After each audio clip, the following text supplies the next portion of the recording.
Welcome to Wellbeing Wizards. My name is Todd. And I'm G. We facilitate well-being through intuitive coaching, early intervention and prevention. Our podcast is about real people, real lives and real stories. We transform fear to hope, illness to wellness, and uncertainty to possibility. So G, what are we talking about today?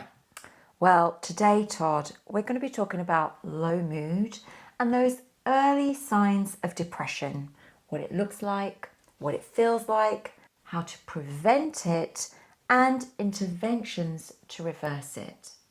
But first, Todd, I just want to share with our listeners the story so far. What have we been conveying through our podcasts?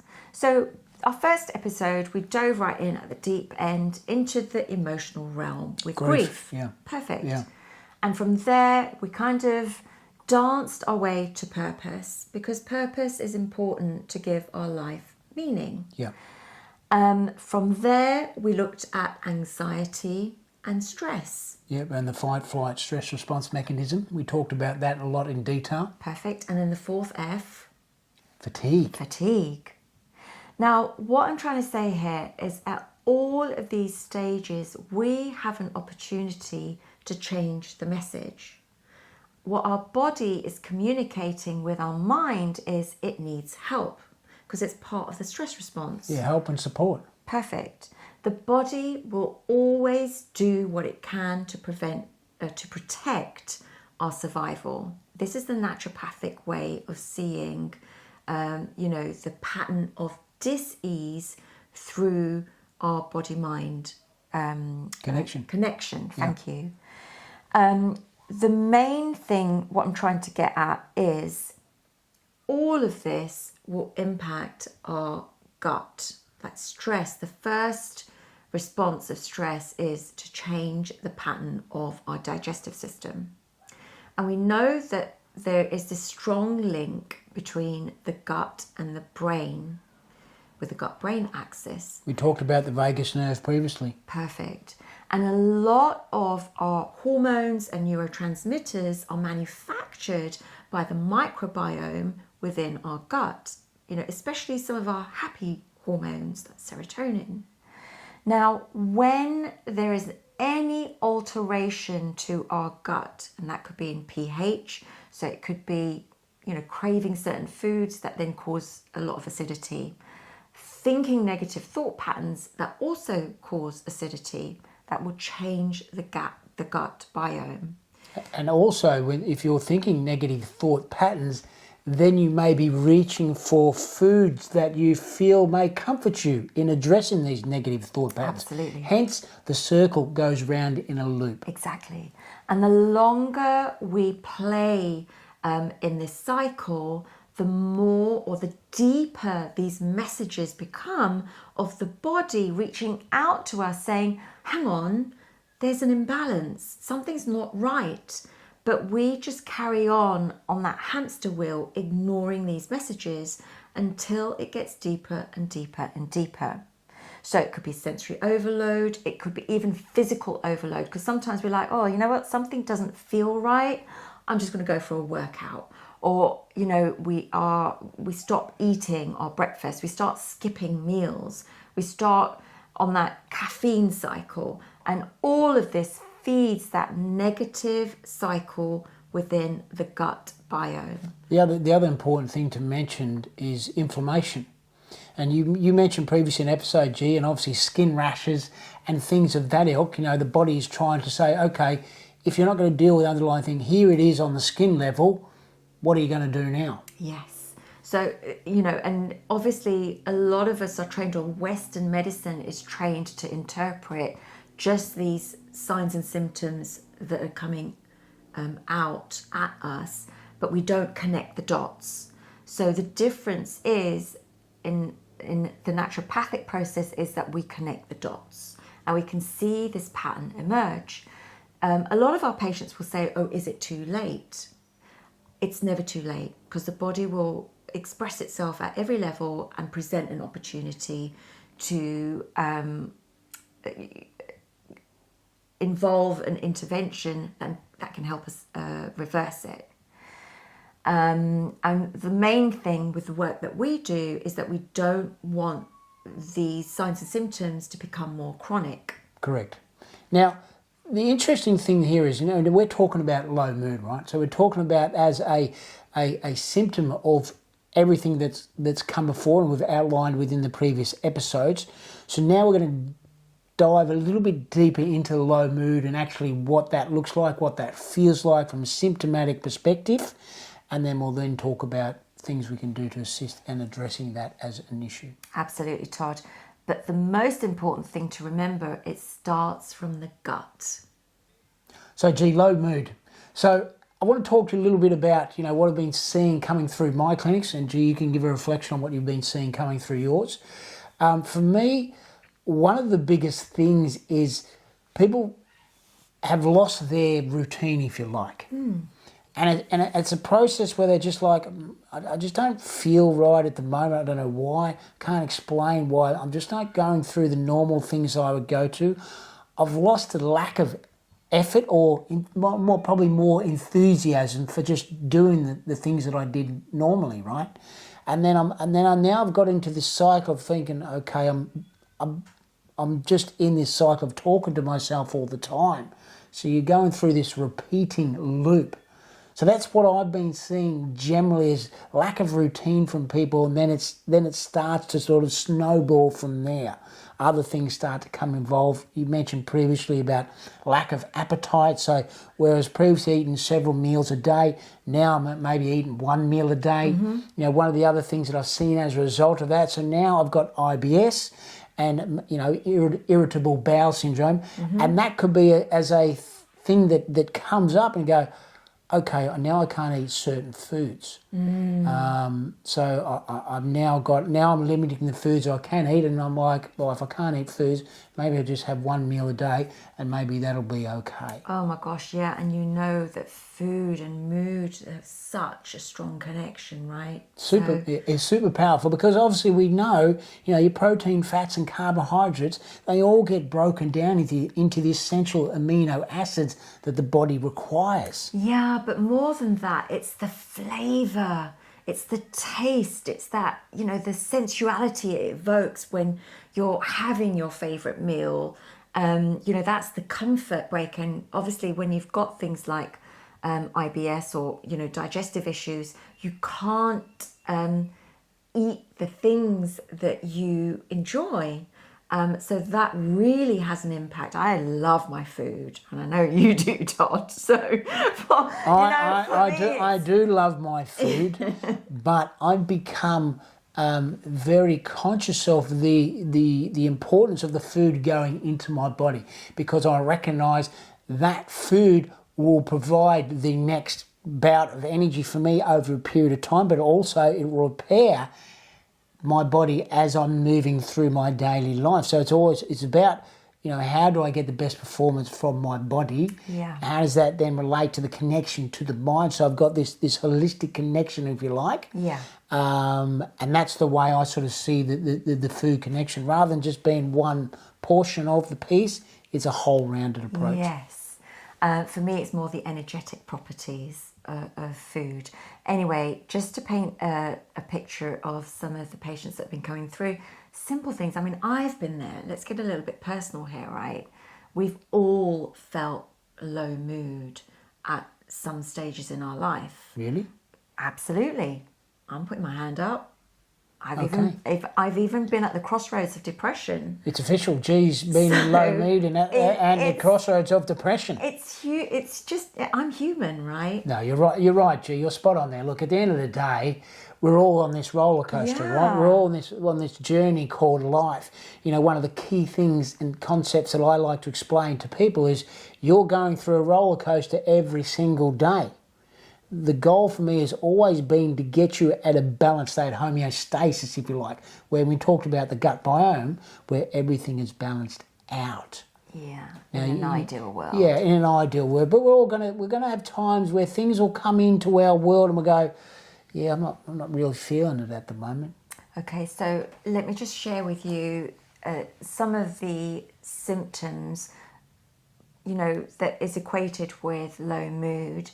things like lack of motivation, a loss of interest in the things that used to bring us joy, turning down invitations to friends, to events. Now, these are red flags. So for anyone that's listening, if you know someone that would be at a party or come and visit and all of a sudden they stopped and prefer being isolated, reach out, because these are the first signals.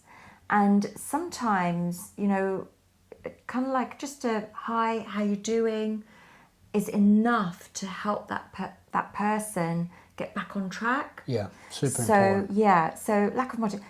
Making simple decisions. Oh my goodness, this is something that is a warning signal for me when I know that, hang on a minute, you know, you need to take a step back and just recalibrate. I like that word, recalibrate. Recalibrate. Because sometimes I have the most difficult task is making that decision of what shall I cook tonight?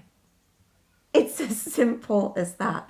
Or waking up in the morning, oh, what shall I wear this morning? But gee, you're a 5-star chef. No, How do you not know what you need to eat? It's about when you've got a family to cook for, it's like, oh, what? Because you're making the decisions, right?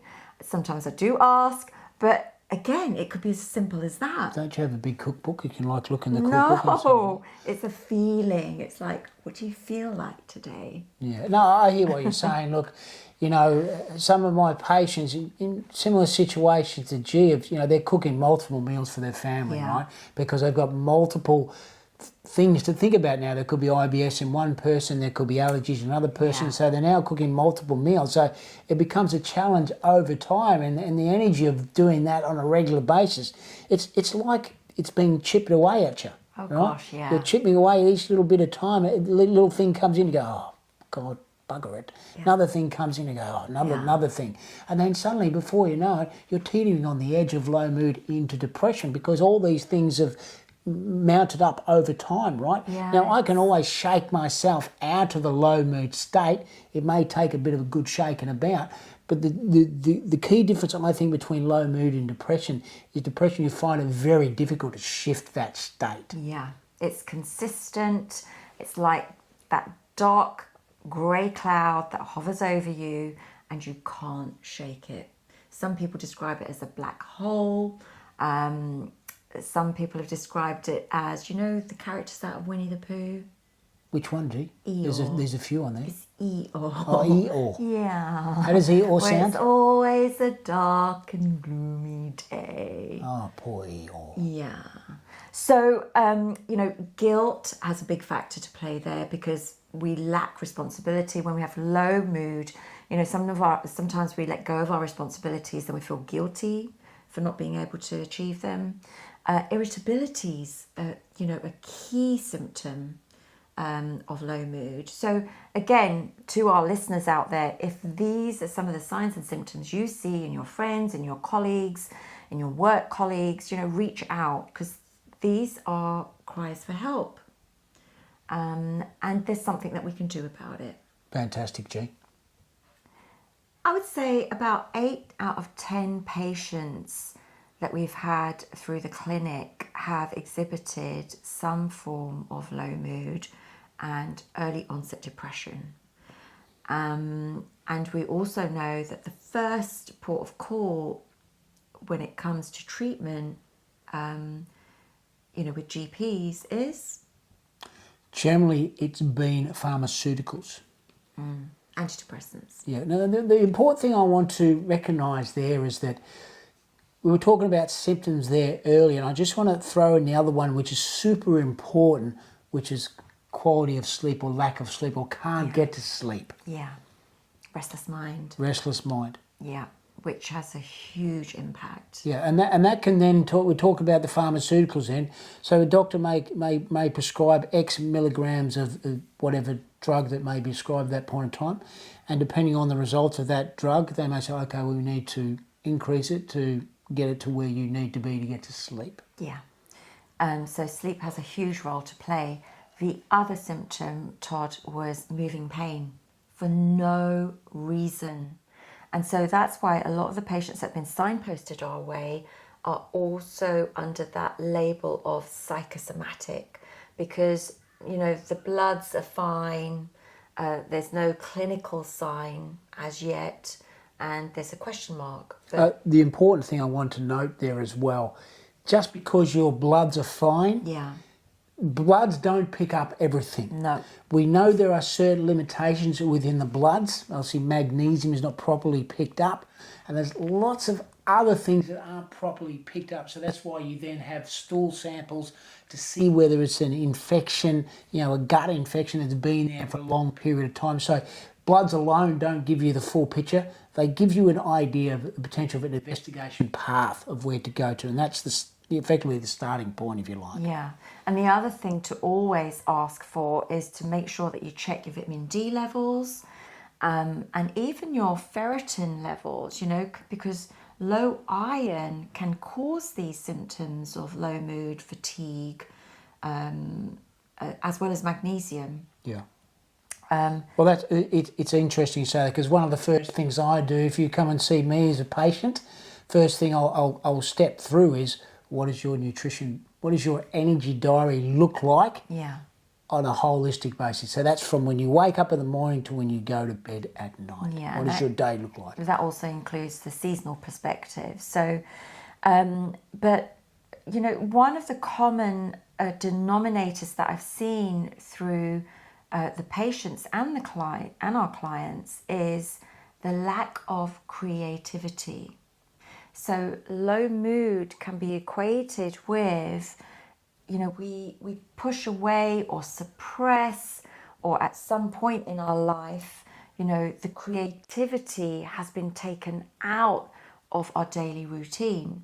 So it just becomes very robotic. There's no real connection or engagement with life at that sensory or pleasurable level, which makes it very monotonous. Yeah, very monotonous. And one other thing I just want to touch on there as well, elderly folks who maybe not as active as they once were, have just been going through the motions. So you can see they're just going through the motions. Oh, just another day, I'm just doing what I'm doing, and so on and so forth. So then the low mood creeps in, because, you know, that thing you talked about earlier about reaching out, that connection of individuals across not only friends, relationship, but across communities is just so important.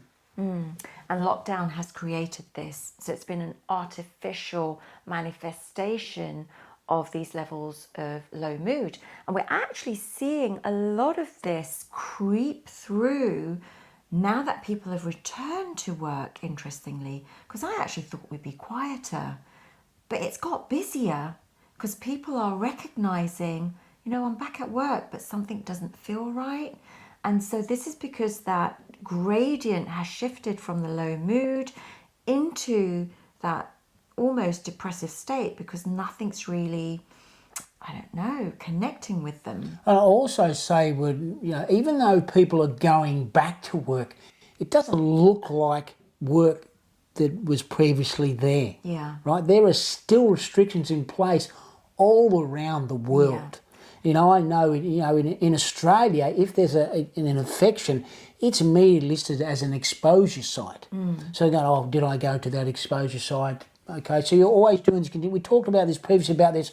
Okay, there's an exposure site. Okay, I'm not exposed. Or I am exposed. Or I'm not exposed. So you've got this continually up and down movement of that, and trying to get into a state of balance again, where the sand is shifting all the time.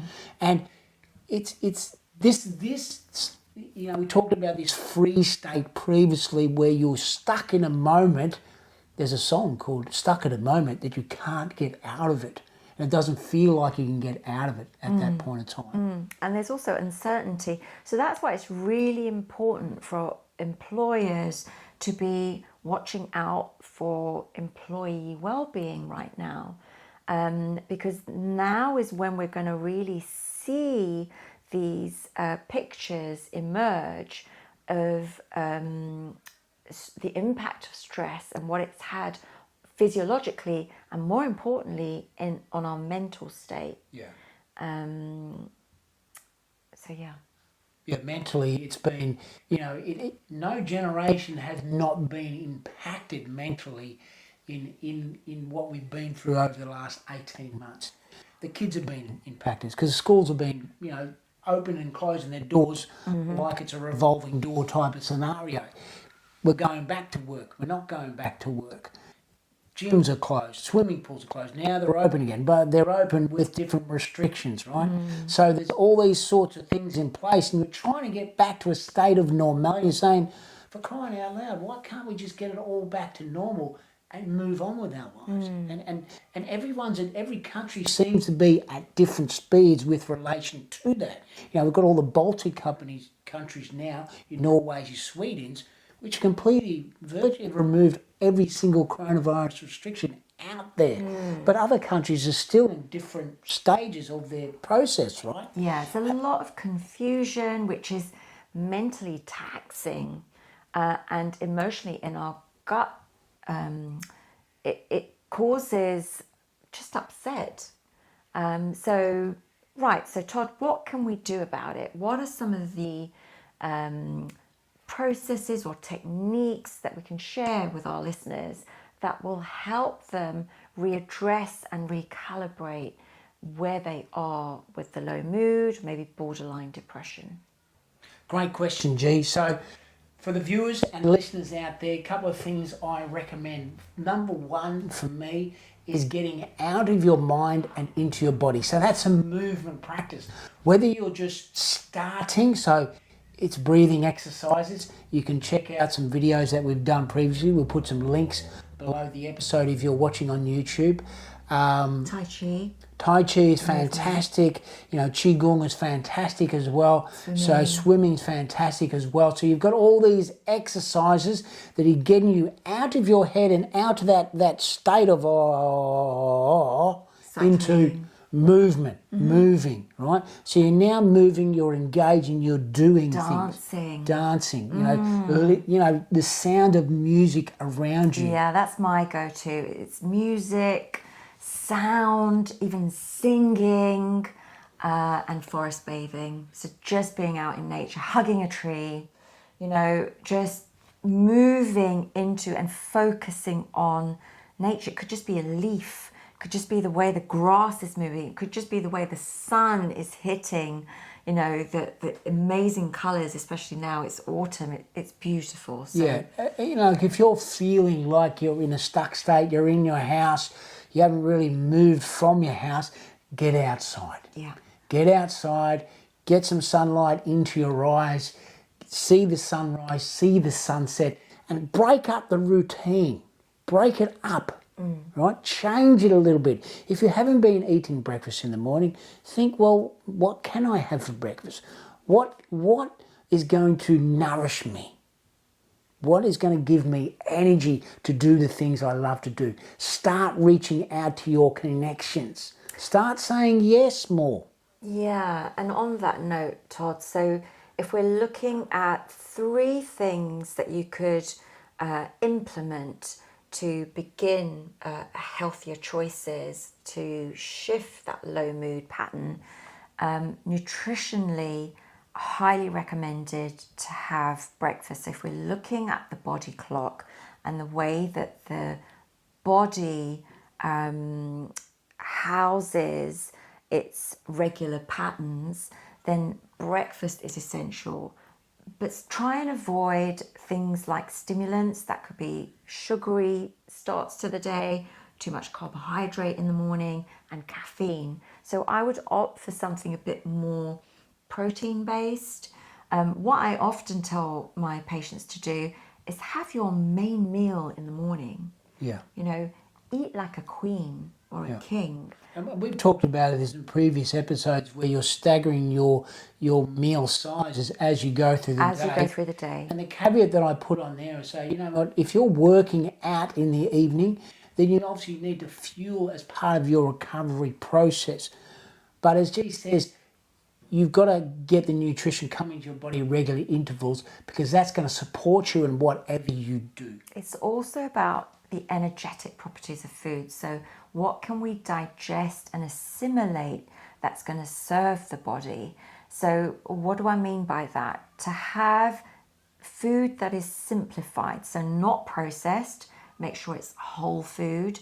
If you are cooking things like lentils or beans, soak them overnight. Same with rice, soak them overnight, so that the water then has the capacity to hold, to be more hydrating. Because it's the hydrating effect on the stress response that actually starts to recalibrate the body. We're also looking at pH, so we want to eat more alkalizing food types. Now, Just on that, alkalizing, what do you mean by that? so not acidic producing meals, and I know a lot of the sugary or salty or processed meals will be quite acidic, and that means that the gut biome still has that message that creates low mood. So we need to shift the pH. How do we do that? So soups, avoid too many tomatoes or citrus food, for example. Have more vegetables. So I often have about 70% vegetables in my diet if I feel that my, the balance is slightly waning. So more vegetables, root vegetables, grains are really important. And I know that there is this mindset of removing grains from your diet, but grains have a role, a function, a purpose. And I like to see it as a bit of a mop. So what grains do is it moves around the body and it mops up toxicity and helps the body flush it out. So they're really essential. You don't have to have too many, 10%. Well, this is for me that it's always about balance. When you're bringing grains into your nutrition profile, then one of the things I do with patients is say, okay, let's look at what your food, hunger and mood feelings feel prior to the meal and then what they feel like after the meal. Because then you get an understanding of how the nutrition is impacting you in a feeling state, but also from an energetic state. Yeah. If you're sleeping on the couch after you've had a meal, like 10 or 20 minutes later, then you have an awareness that food is not supporting you in living your best life.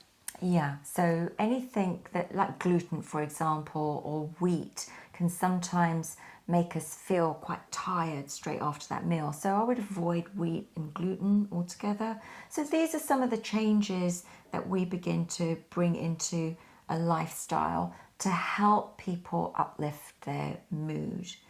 Not that you can't replace it later on.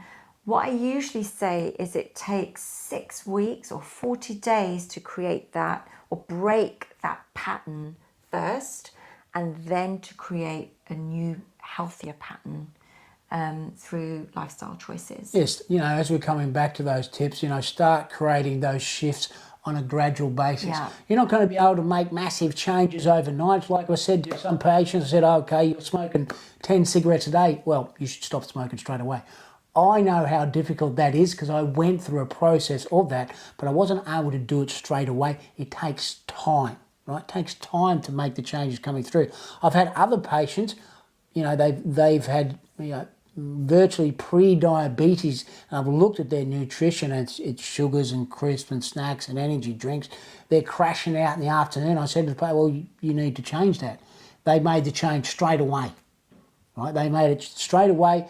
Following session, they came back. They said, I actually feel absolutely amazing. So it's really about understanding where you are in the process and knowing your body, becoming aware of your body, because you know how easy it is for you to make the shift and how challenging it can be at times. So just be mindful of being patient with yourself and recognize the changes will happen. But just taking that first step, I always say, is the most important step. It doesn't have to be a big step, but just take that first step. Yeah, slow and steady progress. Things don't happen overnight, especially when it comes to low mood. It's gradual changes, but keep it simple. It's not about overwhelming yourself. It's like do one thing differently every day. Fantastic information there, G. Okay, so before we wrap it up, Todd, just for our listeners out there, if anyone is concerned about their mental health, low mood, depression, please, please, please reach out. Contact your local services, your health service, voluntary groups, charity organisations, local self-help groups, your friends, your colleagues. Just reach out. That's the first step. So if you have any of the symptoms we've been talking about or our stories have resonated with you, please take that first step, because prevention and early intervention is better than cure.